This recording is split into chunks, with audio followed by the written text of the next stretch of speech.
Sementara itu, saudara, musim kemarau di Jembrana, Bali membuat warga mengalami krisis air. Salah satunya warga tunanetra yang ikut berjalan kaki untuk antre menampung air bersih bantuan dari Polres Jembrana.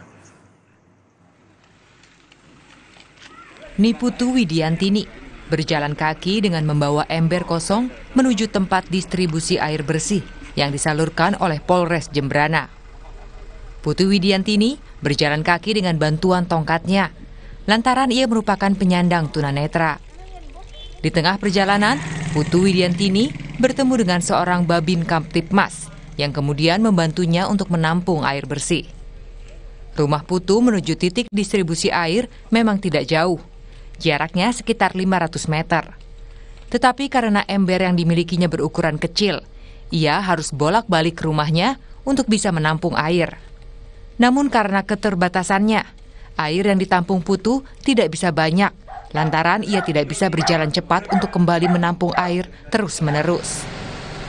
Dan untuk itu, petugas kepolisian dari Polres Jembrana pun akhirnya membawa mobil pengangkut air langsung ke depan rumah Putu. Dan juga mungkin masyarakat lain yang memang membutuhkan, kita membantu untuk mendistribusikan air bersih. Jadi hari ini kita ada di Desa Pancardawa dan di Desa Dewasana. Kita itu ada 150 kakak yang kita bantu, dan Babin Kamtipmas juga membantu masyarakat yang memang berkebutuhan khusus. Jadi ada yang buta tadi juga dibantu untuk mengambil air di lokasi yang sudah disiapkan.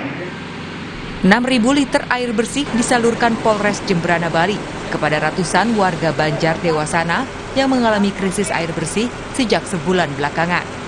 Dan bantuan ini akan terus dilakukan rutin untuk membantu warga mengatasi musim kemarau yang diperkirakan masih akan berlangsung hingga sebulan ke depan. Igede Ardika, Kompas TV, Jembrana, Bali.